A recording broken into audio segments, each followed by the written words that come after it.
El tema que nos trae hoy, al menos para los musicólogos españoles, es apasionante. La trayectoria de un teatro dedicado en una gran parte de su actividad a la zarzuela. El teatro musical más popular de la mitad del siglo XIX y hasta bien entrado el siglo XX, junto con la revista. Joana nos hablará del teatro Ruzafa en sí, por lo que yo solo quiero daros una pincelada de la relación de Serrano Clavero con dicho teatro. Por un lado, gracias al fondo de la familia Cuya, conservado en el Instituto Valenciano de Cultura, y al responsable de música del mismo, Jorge García, contamos con un libreto de un juguete cómico titulado El tío Candiles, al que debió poner música, según se indica, el pianista y compositor valenciano José Belver Avellá, pero del que no tenemos ningún dato sobre posibles estrenos. No sé si Joana nos dará alguna pincelada o no. La importancia de este libreto es que está fechado en 1902, pocos meses después de que Serrano Clavero se asentara definitivamente en Valencia como redactor del diario El Pueblo. Es decir, como libretista recién aterrizado en Valencia, Venancio apuntaba alto al mejor teatro de la ciudad dedicado al género chico. Seguramente la salida del periodista hacia Barcelona en 1905 truncaría otras oportunidades de estreno, dada su relación con músicos como Salvador Giner y los libretos de esa época que fueron musicados poco después en la capital catalana. Pero tras su vuelta de Argentina, en 1924, se estrenaría la nueva versión de su zarzuela Cañas y Barro, con música del requenense Mariano Pérez Sánchez y después también, ya lo comentará también Joana, a título póstumo la otra zarzuela Venganza de Amor. Dos de sus zarzuelas más interesantes tuvieron al Ruzafa como escenario adecuado, así que era lógico que al hablar de zarzuela en Valencia nos fijáramos en la tesis doctoral de Joana, tan original en cuanto a su dedicación a la historia de un teatro tan importante y de tan larga trayectoria en la escena valenciana. Bien, Joana Sales Baviera, profesora solista de contrabajo de la Banda Municipal de Valencia y doctora en Industrias de la Comunicación y Culturales por la Universidad Politécnica de Valencia, con la tesis doctoral El Teatre Ruzafa de Valencia, la vida artística, teatral y musical de la ciudad vista mitjançant el llegat de Rafael Cullà. Perdona mi pronunciación, pero bueno, la tesis está hecha en valenciano. Ella estudió contrabajo con el profesor Toni García Jarque y con el que fuera uno de los profesores solistas de contrabajo más reconocidos del siglo XX, Ludwig Streicher, en la Escuela Superior de Música Reina Sofía. Realizó cursos de arte dramático en la Escuela de Teatre Serrano con el actor y dramaturgo Ximo Vidal.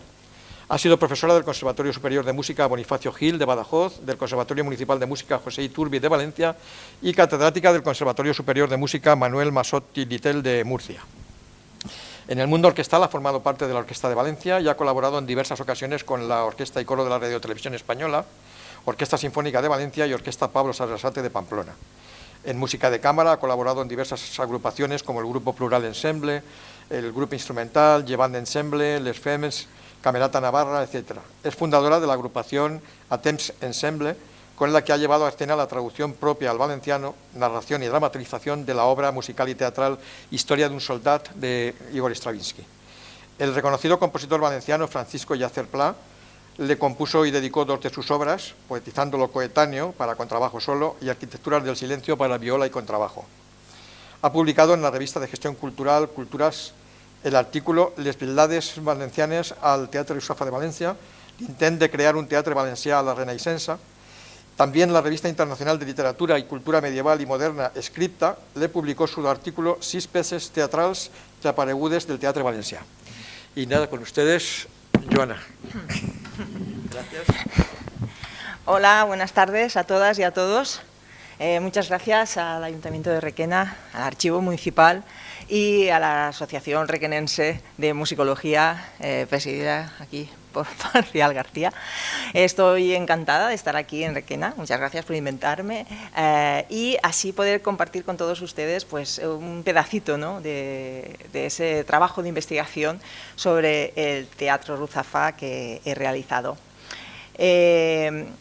Lo he estructurado desde que se abre el Teatro Café hasta los años 20, que es cuando Serrano Clavero estrena sus obras en este emblemático teatro. Bueno, como muchos de ustedes conocerán o habrán oído hablar sobre el Teatro Ruzafa, que fue un teatro muy importante en la ciudad de Valencia. Se abrió como Teatro Café en 1868 y se cerró en 1973. O sea que estuvo abierto durante unos 105 años. Durante su existencia estuvo prácticamente dirigido por dos familias, la familia de Antonio Díaz, quien lo adquirió en propiedad sobre 1878, y la familia de Rafael Culla, quien en 1924, en esa temporada, lo alquiló y lo explotó hasta su cierre en 1973. Bueno, estos dos, ambos empresarios, fueron muy conocidos y muy admirados y queridos, ya que eran dos empresarios que tenían una visión y un olfato especial a la hora de contratar espectáculos para ofrecerlos así, saber lo que el público quería, para que estos tuvieran un gran éxito. Ambos, cada uno en su época, por supuesto, viajaban a Madrid y Barcelona, donde allí se realizaban los grandes éxitos, y los traían después a la ciudad de Valencia. Y no pocas veces estos triunfaron más en Valencia que en sus ciudades de origen. Como los grandes teatros, también tuvo compañía propia. En los años 30 fundó su compañía, la Gran Compañía de Zarzuela y Revista, y en los años 70 fundó la Compañía de Revista. Por su escenario pasaron, ya como he dicho, los mejores éxitos, grandes compañías, grandes actores y actrices muy conocidos, y estuvo, bueno, hubo varietets, hubo revista, zarzuela, opereta, incluso en los años 20 es muy curioso porque fue utilizado como un ring, ¿no?, para boxeo. Bueno, esto es una curiosidad. Vamos a hablar un poquito sobre, desde el principio, ¿no?, de cuando se forma el Teatro Café. Las primeras noticias que tenemos sobre este teatro, ya como he dicho, es en 1868, que el 7 de junio los hermanos Bernaldo, que no hemos sabido mucho más de ellos, porque así lo dice en el periódico de las provincias, abren este Teatro Café de verano, en un huerto, que es el antiguo huerto de Embou, situado en la calle Ruzafa, número 15 de la ciudad. Este pequeño jardín, ¿no?, contaba con un pequeñín escenario donde, por el módico precio de £1, se ofrecían dos piezas teatrales y unos bailes. Aparte, en la entrada se podía consumir o un chocolate o un refresco. Visto el éxito acontecido, al poco tiempo, en el mes de agosto concretamente, el teatro empieza a ofrecer zarzuelas a un precio de £2, también con la misma consumición. Entonces, ¿de dónde vienen estos teatros café? Ya a principios del siglo XVIII, en la ciudad de Londres, se conocían las tabernas donde se ofrecían canciones, bailes, acrobacias y breves escenas dialogadas. También en Francia, durante la Revolución del siglo XIX, hubo un gran florecimiento de los café-concert, donde se ofrecían, pues, baladas, operetas restringidas durante el Imperio para volver a resurgir durante el mandato de Luis Felipe I como café espectáculo, donde se representaban variedades de gran éxito popular. La aparición de estos café teatro en España vino dada paralelamente a la de diversos sucesos económicos, políticos y socioculturales durante el último periodo de Isabel II. El nacimiento de una clase media urbana en esta época, la cual estaba compuesta por comerciantes, funcionarios, propietarios, los cuales estaban en auge y querían ocupar una pequeña parcela de ocio, ¿no?, donde el teatro justamente tenía bastante importancia. Entonces, ahora, en esos momentos, solamente estaba, más que nada el teatro estaba destinado y lo ocupaba la burguesía, ¿no?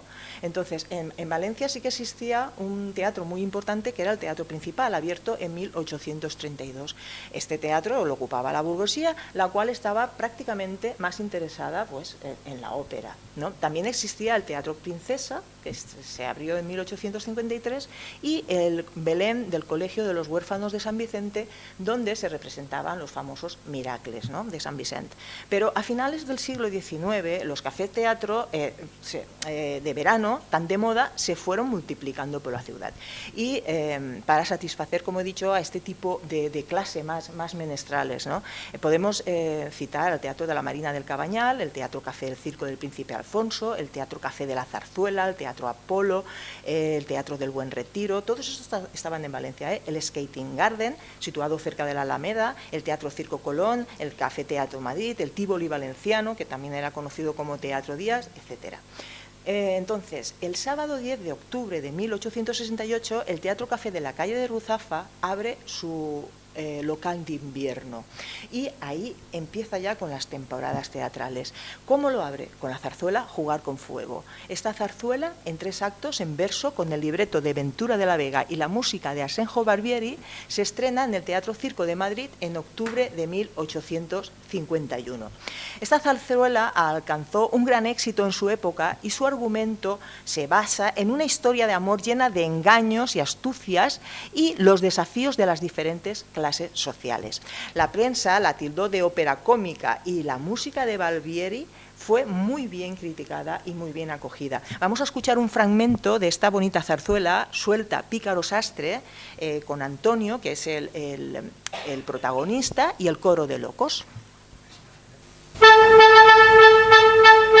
Suelta, pícaro sastre, suelta esa ropa.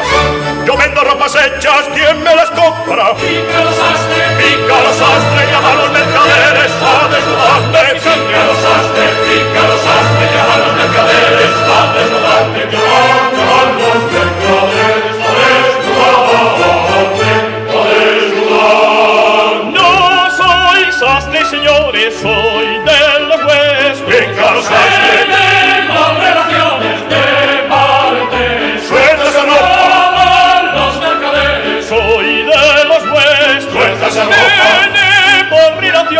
de parentesco. Pícaro sastre, me llamo Antonio y soy para serviros primo de un loco. Suelta esa ropa, me llamo Antonio y soy para serviros primo de un loco. A desnudarte, a desnudarte, a desnudarte.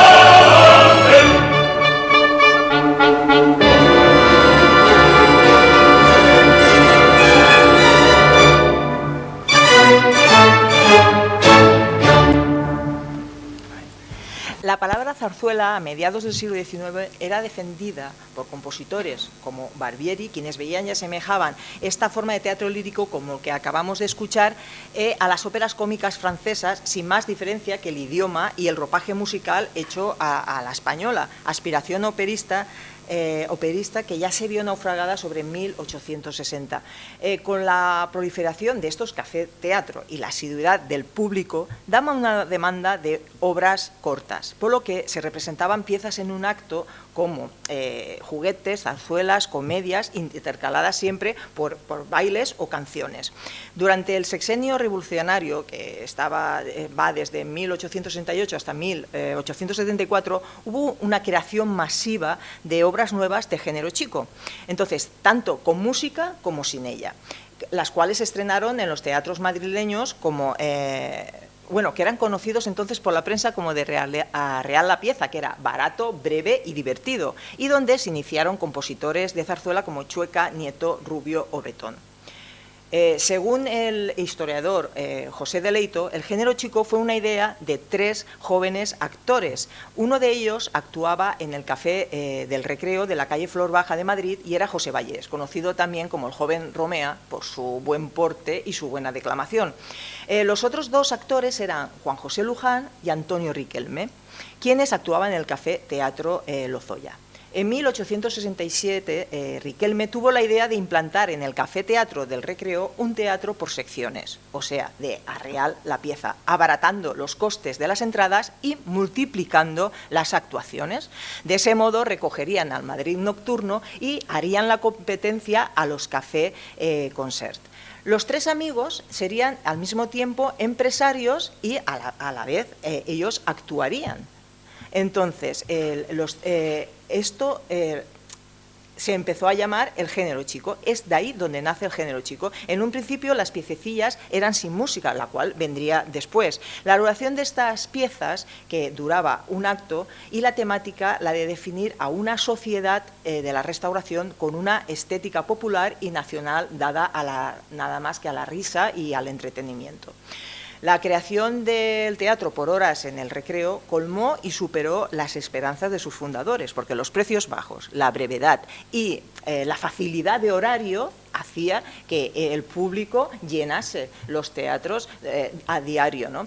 Por supuesto que tuvo unos detractores. La prensa lo atacaba duramente diciendo que esto era desmoralizador, y algunos pues no lo veían claro. Lo que pasa es que el público lo adoraba y no dejaba de llenar estos espacios.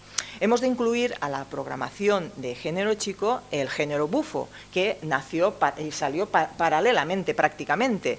Era también una variación cómica y satírica de la zarzuela.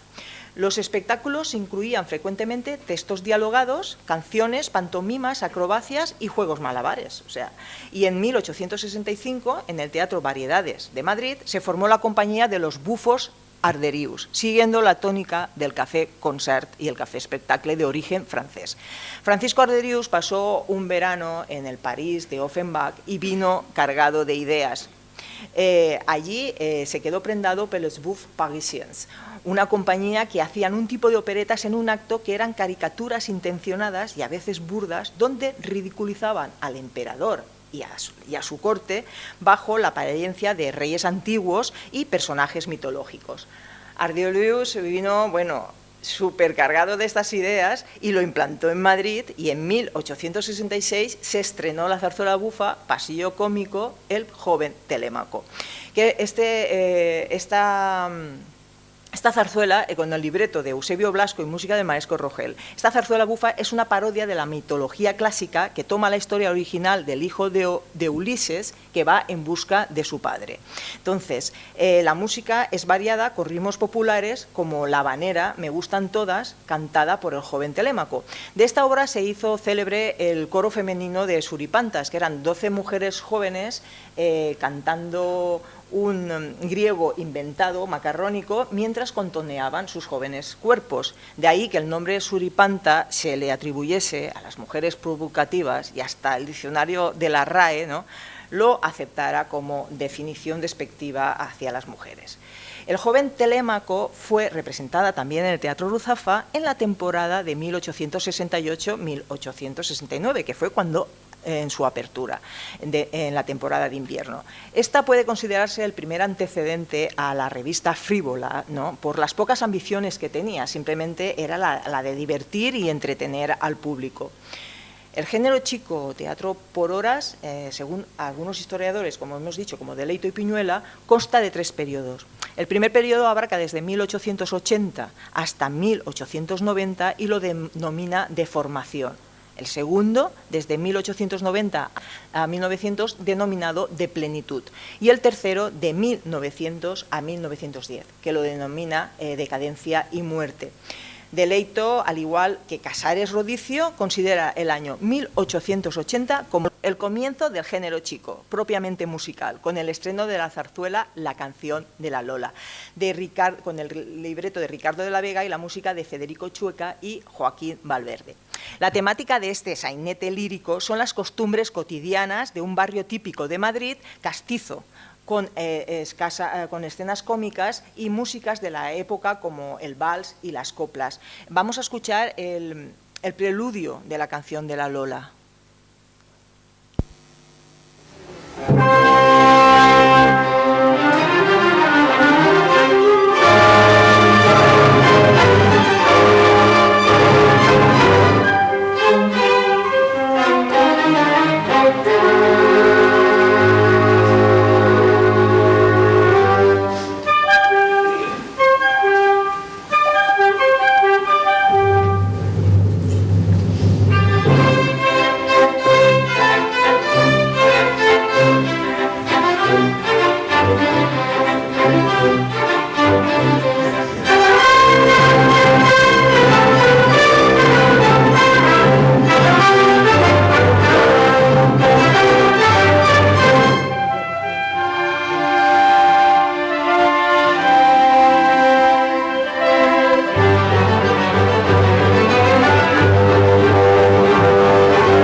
en ese mismo año, 1880, cuando el Teatro Ruzafa reforma totalmente su edificio y consigue una capacidad para 2.300 espectadores. Ya había dejado de llamarse Café Teatro unos años antes, ahora ya tiene unas pretensiones de ser un coliseo.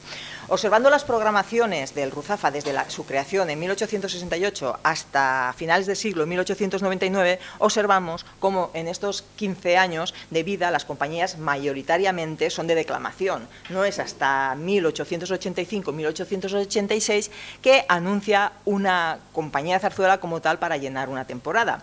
Sí que tienen mucha presencia los autores valencianos. En 1878 el periódico Las Provincias publicaba el siguiente llamamiento dirigido a los comediógrafos locales.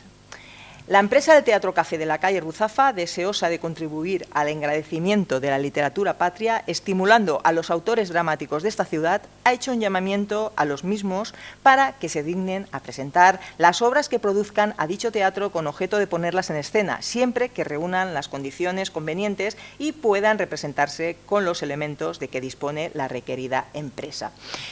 Este llamamiento venía relacionado al movimiento renacentista que se estaba viviendo con la lengua catalana, tanto en Cataluña como en el País Valenciano. Ya en 1875, Constantí Llombart, en la revista Lo Rapena, Calendari Llemosí, ya había invitado a los comediógrafos a escribir dramas históricos y comedias de costumbres en valenciano. Por su parte, Cataluña, la Renaixença, ya estaba dando sus frutos, llenando todos los campos relacionados con el proceso de cambio iniciados por la sociedad catalana, los cuales no solo afectaban a la lengua y a la literatura, sino, por supuesto, a toda la cultura y en el que se encontraba el teatro. En Valencia no ocurría lo mismo. El movimiento renacentista se había quedado estancado en la literatura poética, en un círculo de escritores conservadores que utilizaban el llemosí para la poesía y el castellano para la cotidianidad. Durante el periodo comprendido entre la década que va de los años 70 hasta finales de siglo, se representan y estrenan muchas piezas valencianas bilingües, de autores como Eduardo Escalante, Balader, Volumar, Colom, Lier, Escorihuela, Firiol Sans, Campos Marté, Escalante Feo. Algunos de estos autores también escriben piezas líricas, como Juguetes o incluso alguna zarzuela, como Torear por lo fino, La gatita del cura, de Volumar y Rigoberto Cortina, Agencia de matrimonios, Juguete lírico, de Peidró, Flamencos y peteneras, también de Peidró, Los dos esclavos, de Antonio Roig Civera y Amancio Amorós, Quintos y reenganchadors, ¿no?, de Escalante Feo y Peidró, El ciclón, El tesoro de la sultana.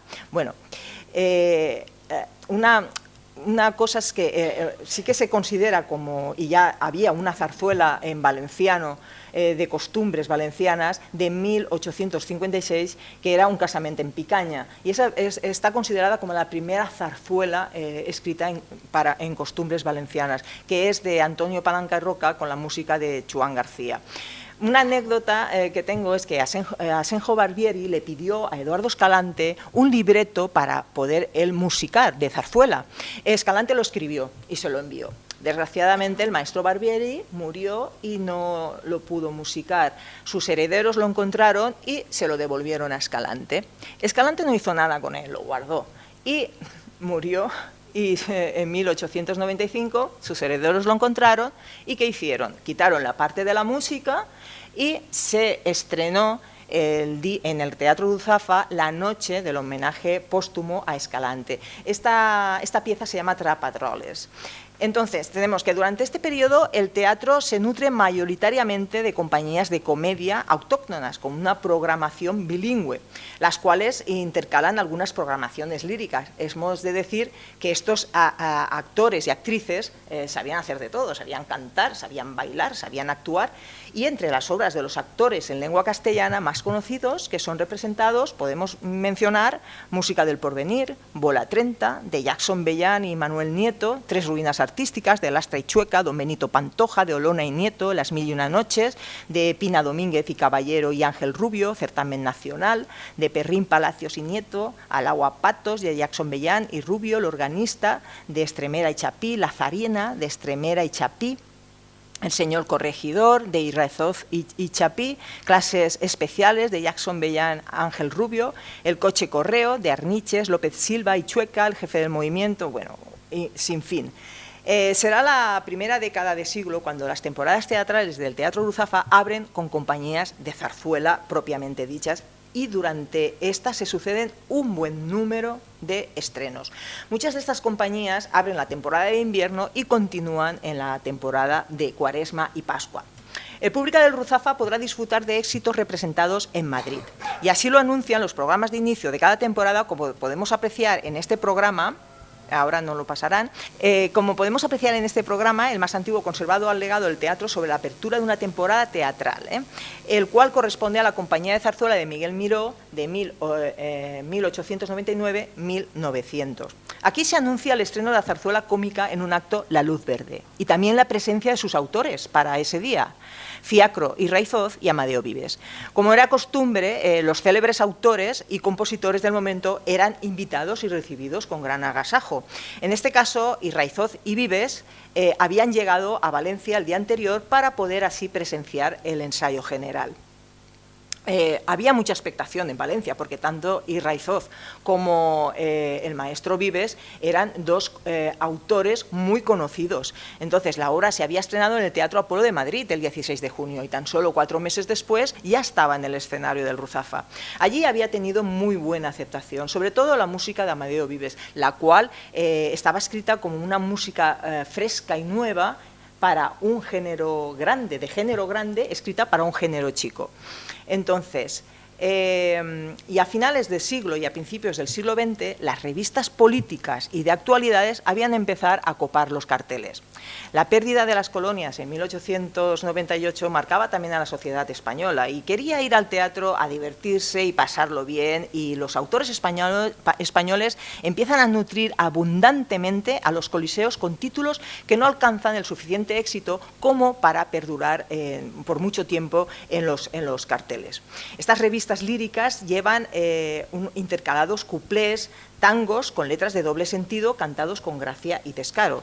También tiene una gran aceptación las parodias sociales de óperas y de zarzuelas. Estas transgiversan la temática de la obra original para hacer su vis más cómica.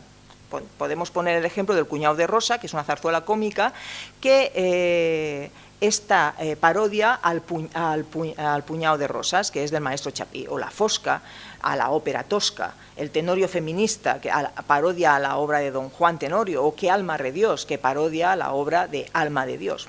Vamos a escuchar ahora el Tango del Morrongo, de Enseñanza Libre, un propósito cómico lírico de Perrín, Palacios y Jiménez, con la voz de María Conesa. Esta obra parodia a la enseñanza de España con personajes relacionados con la educación de la época.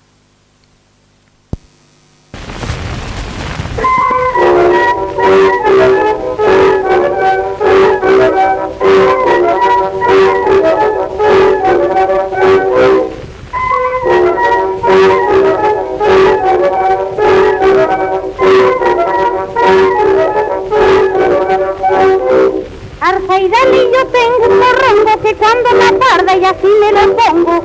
Arceitona yo tengo mi niño de cola muy larga, de pelo muy fino. Si le paso la mano al indino, se tira y se encoge de gusto el menino. Y le gusta pasar aquel rato, ay hasta que toma, que pícaro gato. Ay que fino, el pelito que tiene el menino. Ay morrongo, qué contento que así me lo pongo. Ay, qué fino, el pelito que tiene el menino. Ay, morrongo, qué contento que así me lo pongo.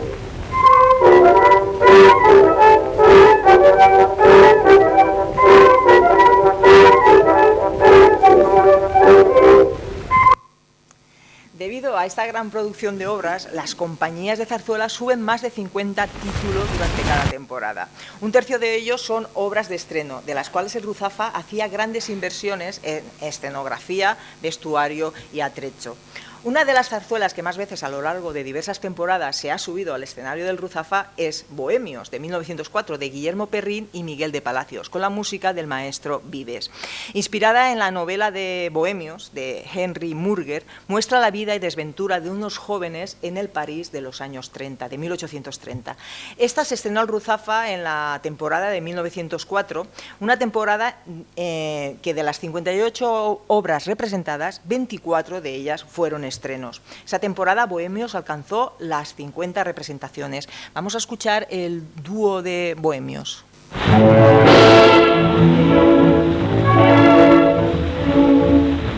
Porque vuestros labios permanecen mudos, no acierto a explicarme vuestra timidez. Dejadme, os lo ruego, dejadme. Imposible, ¿quién sois, bella niña? Yo quiero saber. Conocéis mi nombre, yo jamás os vi, pero ahora que os veo tan bella y gentil, no puedo no dejaros, al menos sin saber qué nombre puedo daros, si acaso os vuelvo a ver. No puedo, mi nombre, ¿para qué? Pues tendré que llamaros, amor mío, si os encuentro otra vez. Dejadme, no puedo, mi nombre, ¿para qué? Mi nombre, ¿para qué? Pues tendré que llamaros, amor mío, si os encuentro otra vez.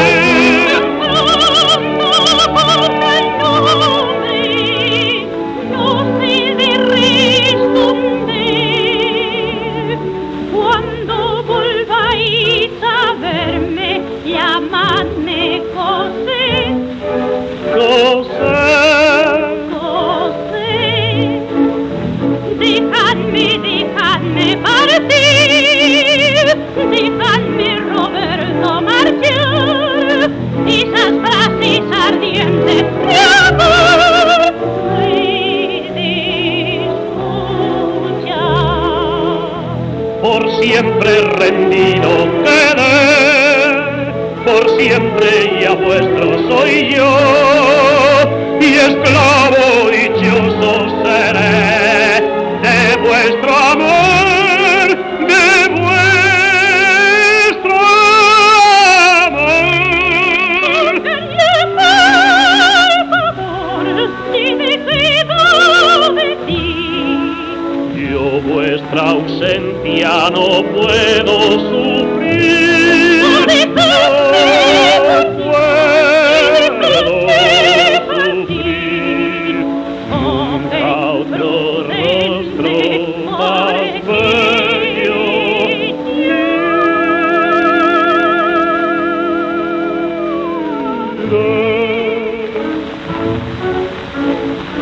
qué dichosa seré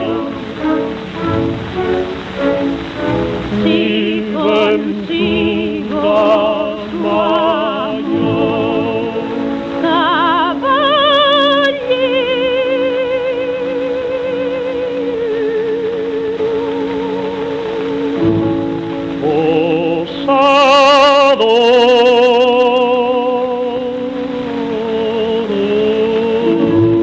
se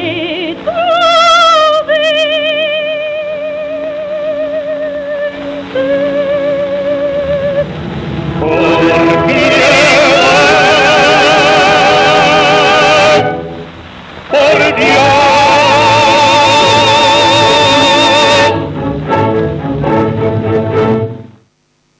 Como podemos apreciar en estos dos ejemplos de enseñanza libre y del dúo de, y bohemios, las zarzuelas de temática costumbrista o más conservadora continuaban compartiendo escenario con, cartel, con los juguetes líricos de estilo más cómico e informal. Pero serán las operetas nutridas de cuplés subidos de tono, con letras de doble sentido, las que van siendo la alegría del escenario y poco a poco van desplazando la zarzuela propiamente dicha a lo largo de la primera década de siglo.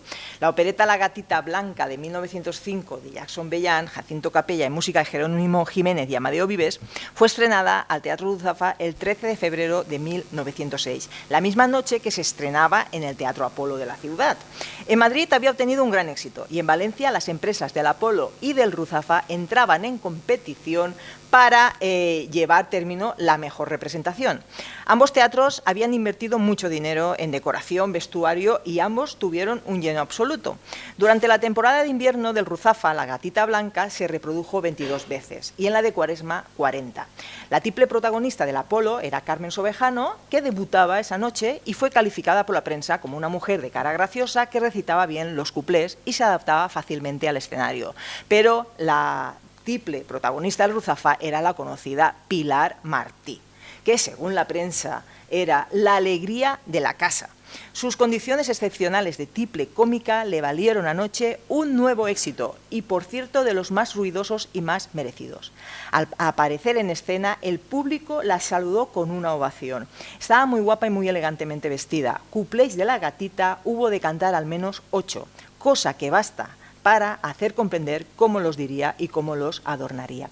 La Gatita Blanca era una comedia de enredos amorosos, rivalidad de pareja y diferencia de clases, con un humor divertido, diálogos rápidos, llenos de chistes y picardía. De La Gatita Blanca se hicieron famosos los cuplés de la gatita. Vamos a escuchar alguno de ellos.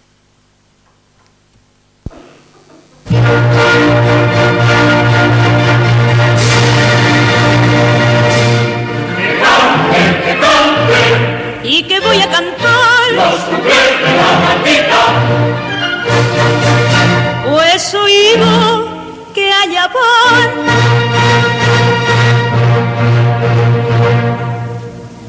Soy una gatita blanca que al quererla acariciar, unas veces baila el yin y otras baila el caquebal. es verdad, que lo mismo baila un tío, que se baila un caquebal.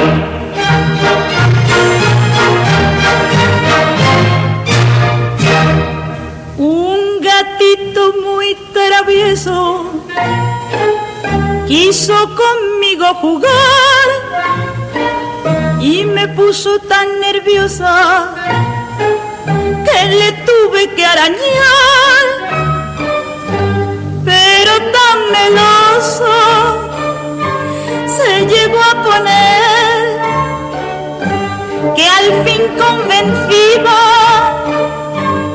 yo jugué con él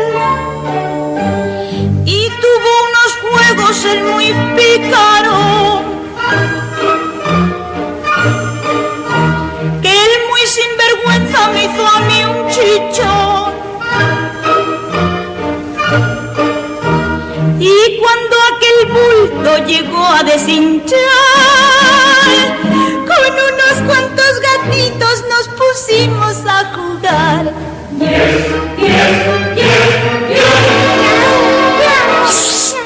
Con unos cuantos gatitos nos pusimos a jugar.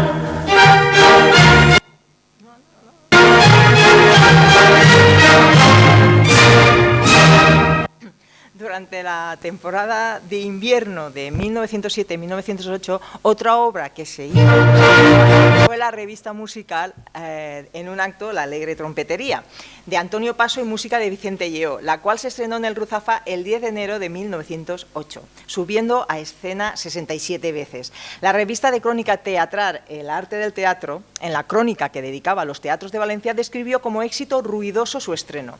Para la puesta en escena, la empresa El Ruzafa había mandado confeccionar sus decorados a los pintores escenógrafos Amorós y a Martínez Garí, además de un lujoso vestuario y atrecho.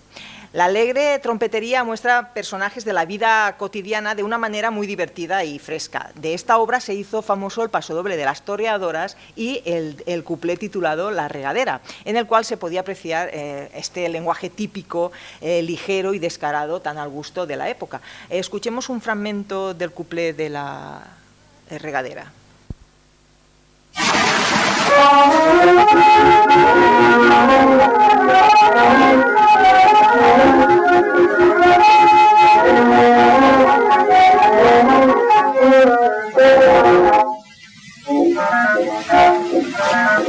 Tengo un jardín en mi casa que es la mar de re bonita, pero no hay quien me lo riegue y lo tengo muy sequito.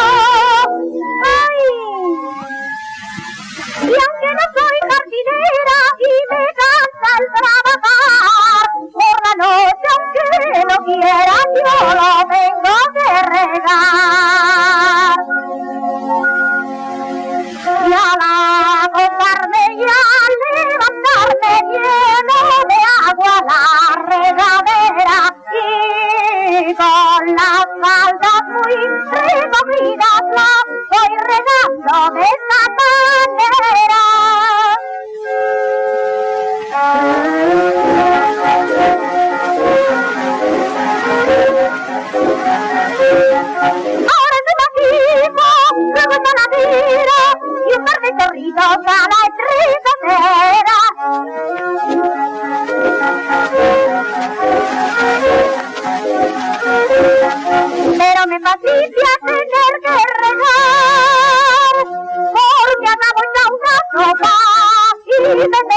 rodar.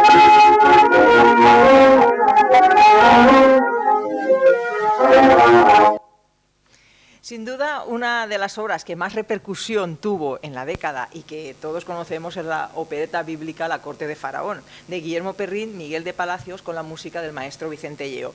La obra se había estrenado en el Teatro Eslava del Madrid en enero de 1910 con un grandísimo éxito, y Al Ruzafa fue estrenada en noviembre de ese mismo año, con la presencia de sus autores, los cuales dieron consejos e instrucciones a los y las artistas. Esa temporada la compañía era la cómico-lírica de Pepe Ángeles, con los maestros concertadores Vicente Peidró y Luis Reig. La noche del estreno dirigió la orquesta de 50 profesores el maestro Lleó. El personaje de Putifar fue interpretado por el actor Paco Tomás, el Casto José por Ruiz París y el de la Bella Lota por la conocida actriz Adela Taberner. El diario El Pueblo comentaba la gran expectación que había causado la llegada de la obra a Valencia. La representación en Valencia venía con retraso y eso daba ciertos recelos de si tendría éxito o no, ya que se conocía la trama, el argumento y sobre todo muchos trozos de la música la cual la compasaba. Así todo, la expectación estuvo, vamos, asegurada, pues venía con una magnífica decoración del escenógrafo Alós. Fastuosos vestidos, atrecho adecuado, detalles de estilo e indumentaria. La sastrería valenciana de Salvador Peris fue el encargado de confeccionar los trajes, los cuales costaron alrededor de 5.800 pesetas de la época. El público ovacionó a todos los artistas. Esa noche el teatro hizo una taquilla de 1.400 pesetas, nada mal para ser un jueves, cosa muy extraña. Entonces la opereta bíblica se representó diariamente durante toda la temporada en sesiones de tarde y noche, llegando a las 173 representaciones. El argumento de la obra se desarrolla en el Egipto faraónico, donde los personajes principales, formados por el faraón, la faraona, la joven y bella Lota, el general Putifar y el esclavo José, se ven inmersos en una trama de sueños, deseos y disputas carnales, acompasados por unos diálogos graciosos e irónicos. La obra marcó un punto de inflexión entre la manera de comprender la revista musical del siglo pasado, donde se hacía un repaso a los acontecimientos de la actualidad más latentes, y las nuevas formas que mezclaban los chistes fáciles de doble sentido y la psicalipsis con un lenguaje ligero, vulgar e incluso bastante misógino, ¿no?, visto desde la actualidad de hoy en día. El periódico Las Provincias, de aspecto más conservador, describía como una impresión desagradable el efecto que le había causado la obra. Estaban escandalizados de cómo el público podía aceptar ese tipo de parodia de la historia sagrada y pornografía teatral. Y decía así: unos autores de obras teatrales que no vacilan en escribir obscenidades, un auditorio que proporciona a estos ovaciones indescriptibles. Con semejantes elementos parece que hemos llegado a tiempos especiales en que todo se trastoca y los amantes del arte verdadero son una insignificante minoría muy risible. Bueno, vamos a escuchar el cuplé Ahí va, de La corte del faraón, fragmento de la película del mismo nombre de 1985, cantado por la actriz y cantante Ana Belén.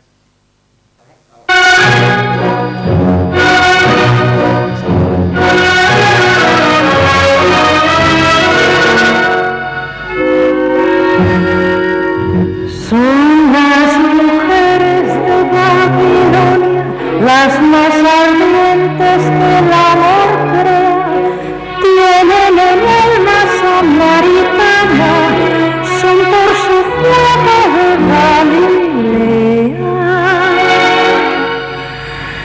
Cuando suspiran voluptuosas, el babilonio muere de amor, y cuando cantan, ponen sus besos en cada nota de su canción. Ahí va Babilonio que marea, ahí va, vámonos pronto a Judea. Ahí va, vámonos allá.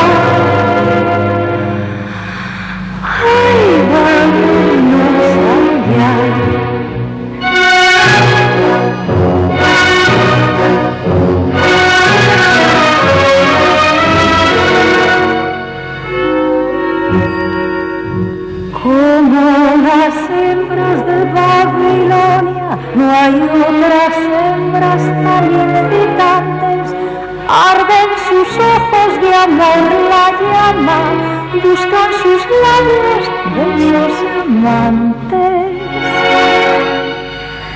Como palmeras que el viento agita, doblanse y danzan sus cuerpos bellos, dando en sus giros al aire ardiente la negra seda de sus cabellos. Ahí va, Babilonia de marea. Ahí va, vámonos pronto a Judea. Ahí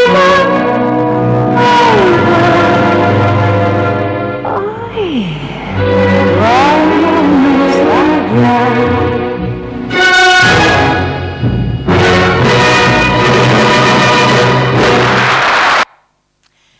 El cambio de década lleva consigo un cambio en la nomenclatura de las compañías. Dejan de llamarse Compañía Zarzuela o Lírica, ahora se denominan Compañía Zarzuela y Opereta. Pero la crisis de la Primera Guerra Mundial también se hace notar aquí en España. Entonces hay una bajada en la contratación de compañías y cuando acaba la temporada de invierno, en el mes de enero, el teatro ofrece una temporada larga y kilométrica de cine. Hemos de decir que el cine siempre estuvo presente en la intercalación de programas, sobre todo de variedades, pero ahora suplanta a las compañías y tiene una mayor duración. El Ruzafa durante algunas temporadas de esta década estuvo dirigido por la empresa de cine moderno de Blas Cortés Gil y no es hasta la temporada teatral de 1918-1919 que vuelve a coger sus riendas la empresa del Teatro Ruzafa. Podemos apreciar una decadencia en las temporadas de 1912-1913, la temporada de 1914 la abre una compañía dramática, al igual que la temporada de 1917, y solo en la temporada de 1911 y se estrena la opereta El Conde de Luxemburgo de José Juan Cádenes y el arreglo musical de Vicente Lleó y el sainete lírico El Chico del Cafetín de Antonio Asenjo y Ángel Torres, música de Rafael Calleja. También en 1915 abre la temporada una compañía de opereta y zarzuela que fue la de Patricio León. Ya en 1916, Joaquín Moltó, corresponsal en Valencia de la revista de cine El Mundo Cinematográfico, hacía una reflexión sobre el tema, ya que las salas de cine se veían atestadas de gente hasta el punto de acabarse las entradas al poquito de abrir las taquillas. Remarcaba la diferencia existente entre el cine y el teatro en el aspecto económico, donde el espectáculo mudo se imponía por encima de los gastos que suponía para un teatro el hecho de contratar compañías teatrales. Sobre este tema, Antonio Díaz, empresario y dueño del Ruzafa, en una carta fechada en 1920 y dirigida a Vicente Escalante, quien fuera representante en Valencia de la Sociedad de Autores Españoles, le describía su inquietud respecto a la situación económica que estaban viviendo los empresarios teatrales en ese momento. Hubo una huelga general de trabajadores acordada por los sindicatos y las empresas de espectáculos se habían visto obligadas a suspender sus programaciones y después de 6 días el gobernador civil les requería la apertura contra su voluntad. Díaz le explicaba que a las 8 de la tarde no había nadie en la ciudad y el desastre económico estaba más que asegurado.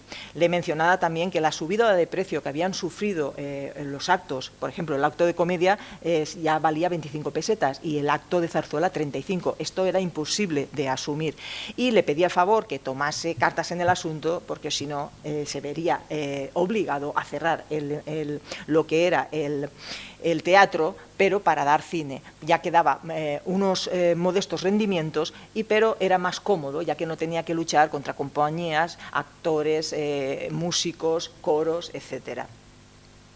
Será en la temporada de Cuaresma de 1920 cuando por fin la compañía de zarzuela de Alberto López trae al teatro la luz de años pasados.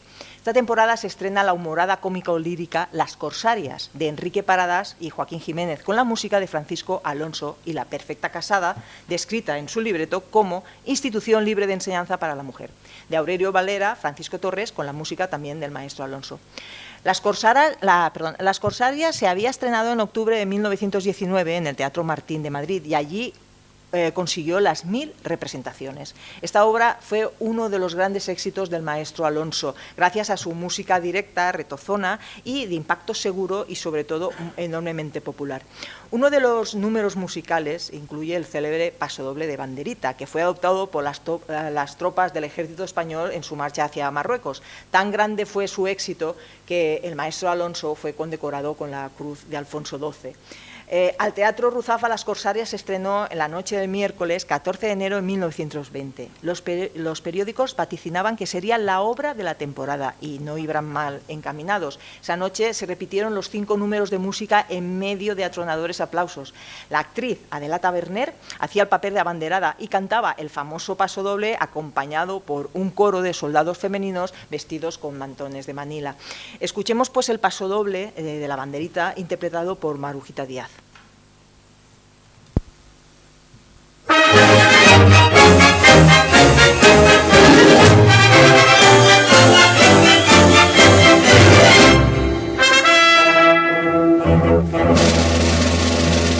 Allá por la tierra mora, allá por tierra africana, un soldadito español de esta manera cantaba,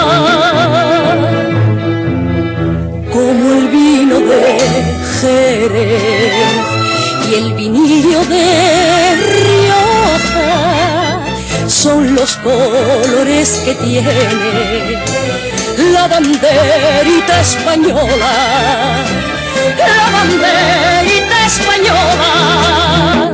Soy en tierra extraña y contemplo tus colores y recuerdo tus años, pincillo de Terrer, banderita de mi alma, que llores lagrimitas no me sale la cara, como el vino de Jerez y el vinillo de Rioja son los colores que tiene la banderita española, la banderita española.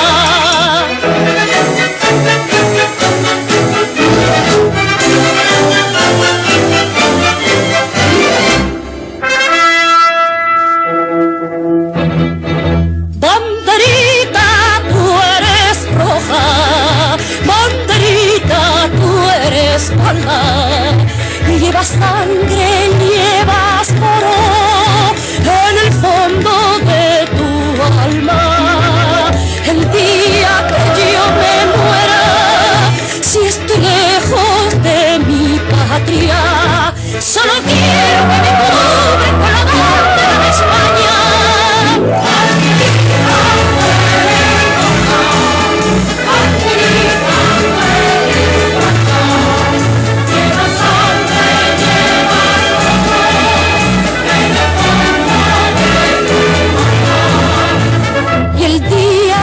Yo me muera, si estoy lejos de mi patria, solo quiero que me cubran con la bandera de España.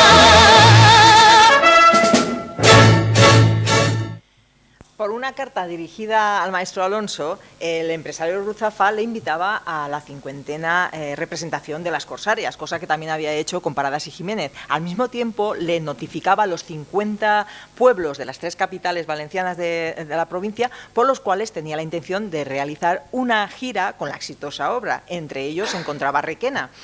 El empresario también preguntaba al maestro Alonso si podía estrenar su obra La perfecta casada al Ruzafa, y si era así le pedía que por favor le enviase el material cuanto antes para empezar con los ensayos. Paradas, Jiménez y Alonso aceptaron la invitación y acudieron a la 50ª representación de las Corsarias. El Ruzafa estaba ganando mucho dinero con las Corsarias. Al poco de abrir la taquilla las entradas se agotaban y los empleados más antiguos del teatro confesaban no recordar una cosa igual. El sábado 10 de abril el teatro celebró las bodas de diamante de las Corsarias con sus 150 representaciones. Para la ocasión la empresa había programado una función de matiné a las 7 de la tarde a unos precios populares y a las 8:30 en la calle Colón, frente al teatro, hubo un castillo de fuegos artificiales, además de 2 bandas que recorrían las calles de la ciudad haciendo sonar el famoso pasodoble de la banderita. Tanto fue el triunfo de esta revista musical que el representante de una casa americana editora de películas, quien había presenciado las representaciones de las Corsarias y de la Perfecta Casada, quedó tan entusiasmado que propuso a los empresarios del teatro poder rodar los cuadros más representativos de las 2 obras. Las cintas serían proyectadas al teatro antes de ser enviadas a Nueva York. Aunque no hemos podido saber exactamente, estamos ahí, quiénes era esta casa cinematográfica, sí que sabemos que se grabaron, el dinero que costaron, que fueron unas 1.500 pesetas cada una, y en el mes de mayo, creo que fue el 10 de mayo si no recuerdo mal, de ese mismo año se representó, bueno, se hizo el pase del cine de la grabación de las Corsarias antes de irse a Nueva York. Bueno, después de este sonoro éxito vino un ligero declive en las temporadas de zarzuela. Ya no hay tantos estrenos como antes. Las compañías reponen los éxitos pasados y dejan también de llenar las temporadas completas. Ahora hay un gran interés por las variedades y artistas de gran prestigio como Edmond Debris, que es un imitador de artistas reconocidas como Pastora Imperio, Raquel Meyer. Hay mucho más varietets, hay malabaristas, hay clubs, hay artistas excéntricos. Y el cine lleva tiempo haciendo un pulso fuerte al teatro y este acusa su declive. Las salas de cine se llenan, anuncian nuevas series por capítulos, las revistas de cine se multiplican. Ahora las actrices y los actores famosos dan un salto a la pantalla. Y muchas de las zarzuelas o novelas de éxito se empiezan a rodar en película, como Carceleras, Cañas y Barro o La Reina Mora. En la temporada de 1924-1925, el Ruzafa coge aire e inaugura una nueva temporada y un nuevo empresario, Rafael Culla. La compañía de zarzuela y opereta es la de Luis Bori y aparece fotografiada con sus actrices y su director en primera plana del periódico Las Provincias. El periódico ve muy acertada la decisión de haber contratado esta compañía y opina que el Ruzafa volverá al sitio que se merecía estar y el cual había perdido a causa del mal gusto de las programaciones ofrecidas por los últimos empresarios. La compañía contaba con las actrices Sara Fenor y Pepita Alcácer y de las 27 obras representadas, 5 fueron estrenos absolutos. Uno de ellos fue la zarzuela en un acto y 4 cuadros basada en la famosa novela de Vicente Blasco Ibáñez, Cañas y Barro, de los autores requenenses, libreto de Venancio Serrano Clavero y música de Mariano Pérez. La zarzuela fue estrenada el 31 de octubre de 1924 con la asistencia de los autores y la conquista de un éxito extraordinario. El periódico comentaba que los momentos más interesantes de la novela habían sido transportados a escena acertadamente por el maestro Venancio Serrano Clavero. Los personajes estaban bien definidos y psicológicamente bien adaptados. En la música destacaba un descriptivo y sinfónico intermedio, el cual la noche del estreno fue repetido a consecuencia de la ovación y la petición del público. Los pintores escenógrafos Sánchez y Paula hicieron nuevas decoraciones, entre ellas destacaba el cuadro de la Albufera. Todos los artistas recibieron grandes aplausos. Durante la temporada, Cañas y Barro fue representada 19 veces. El reparto fue el siguiente: Sara Fenor, Neleta, Lolita Bañuls, Borda, Lorenzo Solá, el tío Paloma, José Gadea, Sangonera, Juan Moyano, Cañamel, Domingo Montó, Paretoni y Pepita Alcácer, la Samaruca. El 19 de noviembre de ese mismo año, de 1926, perdón, antes era 25, el Ruzafa estrena un homenaje póstumo, la zarzuela en prosa y verso de Venancio Serrano Clavero, Venganza de Amor, con la música del maestro José Manuel Izquierdo. La compañía de zarzuela era la de Anselmo Fernández y fue la encargada de subir la escena con la tiple Célica Pérez Carpio en el personaje de María Cruz, y a la que el público colmó de aplausos esa noche, junto a las actrices Anita Hernández, Pepita Alcácer y los actores líricos Rafael Díaz y Blas Lledo. Según la prensa, la obra fue acogida amorosamente por el público, quien entró de lleno desde el primer momento. La obra era el resultado de la concreción bellamente lírica del pensamiento fundamental que a Venancio Clavero le inspiró el poema de su juventud, Venganza. En la obra, Pablo, el protagonista, el amante olvidado por María Cruz, quien busca venganza por despecho y que al final castiga la ingratitud de la mujer salvándole al hijo, resultado de un amor que no es el suyo, cuando el pequeño hallábase a punto de morir ahogado en el Morino. La obra fue representada 29 veces durante toda la temporada. Durante la temporada, la obra con mayor número de representaciones fue la zarzuela en 2 actos y 6 cuadros, La Bejarana, con 54 funciones. El dramaturgo, poeta y guionista Luis Fernández de Alvín era el autor del libreto. Emilio Serrano y Francisco Alonso, los compositores de la música.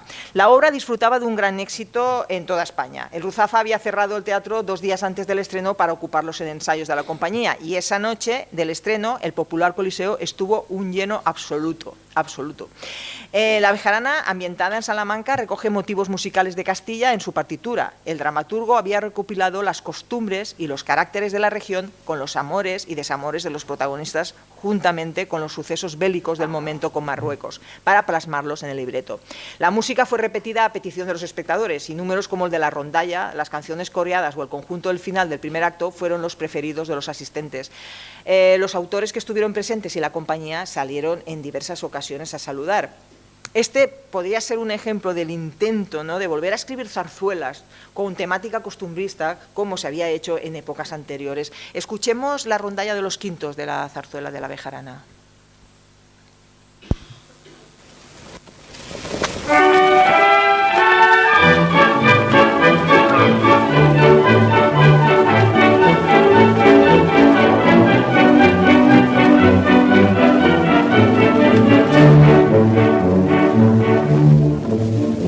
Bejarana, no me llores, porque me voy a la guerra.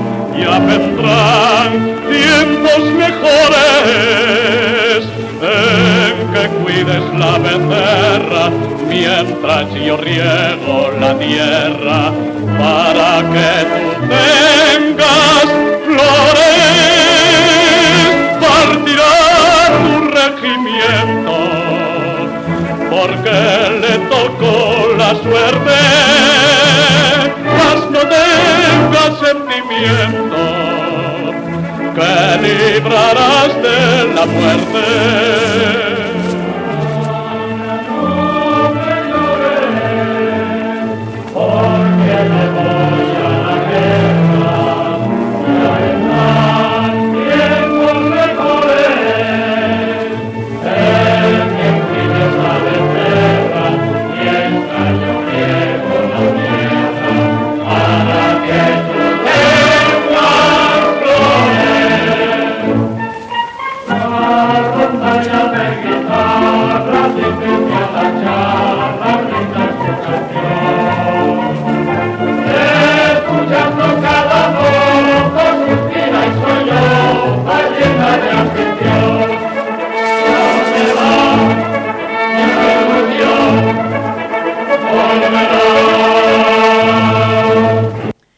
Otra de las zarzuelas de gran éxito fue La Calesera, de 1925, en 3 actos, de Emilio González y Luis Martínez, con la música del maestro Alonso, ambientada en el Madrid de 1832. Gira en torno a amoríos entre la alta y la baja sociedad y se estrenó en el Ruzafa el 11 de febrero de 1926. Se representó 69 veces durante esta temporada, permaneciendo 44 días en cartel.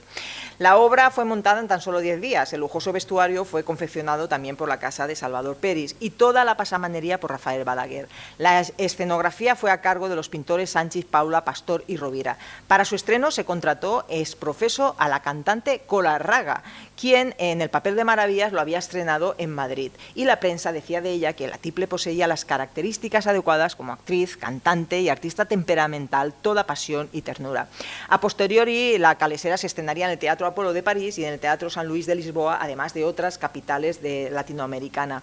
En las últimas temporadas de la década de los años 20, las obras que llegarían a alcanzar gran número de representaciones y en las que la empresa del Ruzafa invirtió grandes sumas de dinero en su montaje fueron los estrenos de las nuevas revistas, como Las mujeres de la cuesta, de Antonio Paso y Francisco García, con la música de Jacinto Guerrero, con 185 funciones, Las castigadoras, de Francisco Lozano, Joaquín y Eduardo Mariño, música del maestro Alonso, con 174 representaciones, Los faroles, de Enrique Paradas, Joaquín Jiménez, música de Jacinto Guerrero, con 152 representaciones, Las cariñosas, de Francisco Lozano, Enrique Arroyo, música de Francisco Alonso y Joaquín Belda, con 117 representaciones.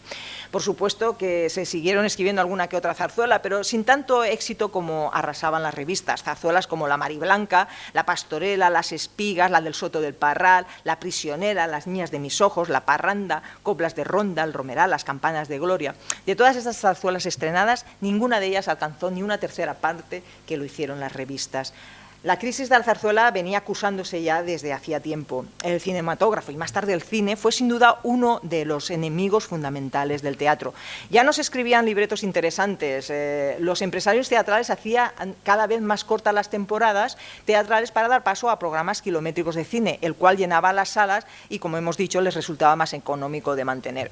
Otro tipo de entretenimiento y espectáculos como los cabarets se estaban multiplicando también por la ciudad. Las representaciones de variedades resultaban atractivas.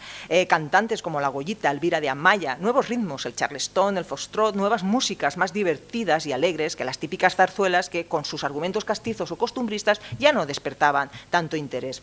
En 1929, tras el estreno de la humorada lírica Ris Ras de Francisco de Torres y Antonio Paso, con la música de los maestros Pablo Luna y Manuel Penella, la noche del estreno, al salir a saludar al público en señal de agradecimiento, el maestro Penella se excusó por cultivar un género que, si no a la altura, es el que en ese momento estaba dando dinero.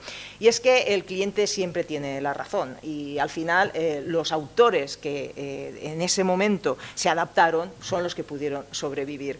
Y ya para terminar y dándoles las gracias por su amable atención, vamos a escuchar el pasacalle de los chisperos de La Calesera.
Gracias.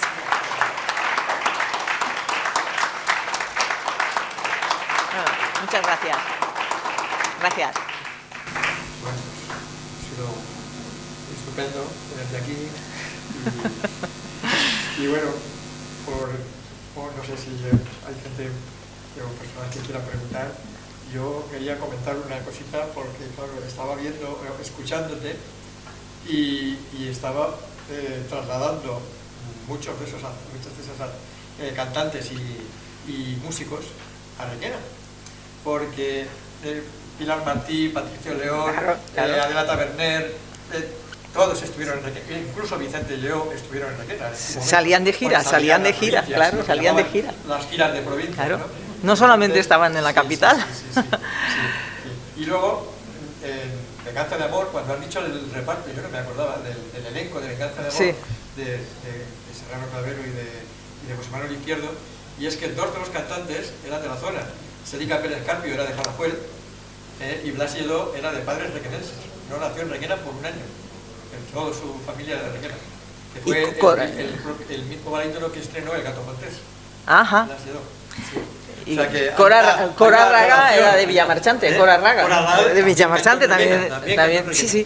Es que claro, Requena ya era importante, bueno, y entonces los teatros que teníamos. Claro, pero salían de gira siempre. La compañía del sí. Entonces los programas donde la compañía del Teatro Ruzafa. Claro. De hecho, lo de las corsarias que te he dicho, que habían 50 representaciones, o sea, 50 pueblos que de las capitales, tengo todos los pueblos, pero entre ellos está Requena. Claro, sí. No iba a nombrarlos todos. ¿Alguna pregunta? Por de formación profesional, como has hecho la tesis, los archivos del Ruzafa y del Apolo, en los que las familias propietarias están... No, el archivo está, como bien ha dicho él, está ahí en el Instituto Valenciano de Cultura. Pero hay que decir que, a ver, el archivo está bastante incompleto. Está el archivo de los libretos y tal, pero el archivo documental de la documentación... Sí, bueno, las representaciones y las... A ver, muchas de estas cosas, o sea, esto es periódico por periódico, o sea, porque... No se encontraba todo allí, ¿no? Y no están todas las temporadas teatrales. Yo lo que pasa es que cuando estaba haciendo la tesis, claro, empecé haciendo las temporadas teatrales, la documentación que me encontraba, pero le faltaban dientes. A esta dentadura le faltan dientes. Entonces me lo planteé y digo, no, hay que hacerlas todas. Entonces, claro, todas eran muchas, porque el teatro son 105 años. Entonces, trabajo de hormiga, periódico por periódico, buscando, y hay algunas que están más cortas, otras están más... Y entonces siempre al final pones las cosas más importantes, las de más relevancia, porque si no, aquello no se acaba nunca, y tenía que acabar. Pero sí. La tesis, tengo que decir, yo que la he leído, que es excelente cum laude, como le dieron su nota, es un recorrido por el teatro Ruzafa, pero por la programación no solo nacional, sino lo que regional que hubo allí. O sea, que es una historia digna de leer, y que además te animamos a pasarla al libro, pues sería muy interesante. Sí. He visto una nombro la Casa Insa, como que estaría la Casa Insa, es más, no viene al final del 19, la Casa Insa. El documental era de vestidos, de vestuarios. A ver, sí, pero yo creo que ya estaba final. A lo mejor es posible. Cada teatro tuviera su... Es que es eso, es que es posible.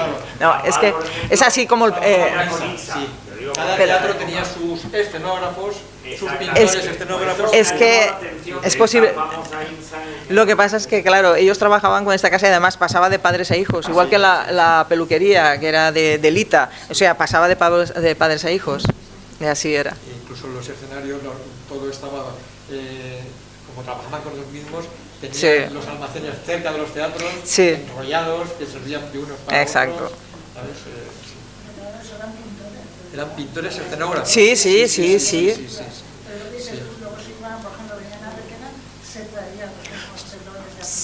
Posiblemente sí. Sí. No. No. Normalmente se los traían, porque muchos de estos telones de Madrid se los traían también muchas veces a Valencia. No sé si a lo mejor los alquilaban o tal, pero muchos los hacían. Por ejemplo, Martínez Garit, él es valenciano, sí, valenciano, pero se fue a Madrid y aún así allí él pintaba y los traían a Valencia. Sí, además cuando se utilizaban telones nuevos lo anunciaban siempre en cualquier estreno, Sí, porque sí. si no eran reutilizables. Sí. Había Y después pintaban detrás también. Esas escenografías que eran pues una fuente o una plaza o Sí, que servían sí. para muchas. La agrupación escénica Gambal de conserva telones de las últimas obras que hizo Gambal, que una se dedicó a Soldado de la Fe, que era de Beato Galvez, aunque por lo cual son telones de Utiel y que están. Pero claro, Una pasada. es Una pasada. Sí, sí. Una preciosidad. A mano, a mano. Son telas finísimas. Uno de los Hace poco las exhibieron, escenógrafos más importantes, que creo que fue Alós, la familia hace como unos 10 años intentó ceder todos los telones, que eran una nave enorme, al ayuntamiento y no los quiso aceptar porque no podían guardarlos en condiciones, y no sé qué habrá sido de ellos, pero salió en prensa que ellos donaban a cambio de que se conservaran, claro. Pero es que era, claro, hoy en día proyectas una imagen y tienes un telón detrás, entonces había que pintarlo todo. Era mucho trabajo. Porque utilizabas tanto, o sea, 90 peines tiene el Teatro Gambal que Gambal necesitaba más. Tenía que desmontar la propia obra para montar, imagínate, porque estaba tan. Sí, bueno, una hacen, ponen 4 de profundidad, etcétera. Es que además es esa época no es minimalista. Es que se hace todo. Ahí se hacía todo. En esa competencia Polo, Ruzafa, supongo que Tivoli también entraría, porque bueno, son los más conocidos, los que nos han llegado más conocidos ahora. ¿Quién se llevó el gato al agua? Ruzafa, porque es el que el Apolo acabó mucho antes que el Ruzafa, ¿no? Sí. Lo que pasa es que aquí, claro, entre ellos hacían muchas veces la competencia, pero es lo que una misma obra en 2 teatros a la vez. Sí, también, pues con esta misma obra, bueno, es que hay una anécdota que no la he contado porque es del maestro Pedro, que entonces el maestro Pedro era el director de allí y lo mandaron a Madrid para recoger esa obra, ¿no? Pero es que el del Apolo también mandó a su director. Bueno, hay una anécdota allí muy graciosa. Claro, entre ellos hacían la competencia, pero es que entre los músicos ellos eran colegas. Entonces dices, bueno, tú vas aquí, pues bueno, tú ves antes, ves después, nos vamos al café. Y entonces enseguida, en ese mundillo, todo Madrid se había enterado de que iban a la pesca, ¿no?, de la obra. ¿El Ruzafa era donde estaba la cola del hambre de los músicos? Que hacían cola para tocar en la orquesta, la contratación de la orquesta. Eso no me suena. Eso no me suena. Los músicos hacían cola en la puerta para ver si los contrataban. Eso no lo he oído, no, yo eso no lo he oído. Pues, no sé. La cola del hambre de los músicos. Ellos sí que había, bueno, yo sí que he visto listado de nombres y son fijos prácticamente en varias temporadas que se ha conservado. En esa época, precisamente José Manuel Izquierdo el violín de la orquesta empezó muy jovencito, empezó muy joven y sí, efectivamente él estaba allí bueno, empezó de violín, después fue el concertino, sí, además muy querido, muy querido, y sí. El maestro Pedro en sus memorias también le rinde homenaje. Sí. ¿Alguna pregunta?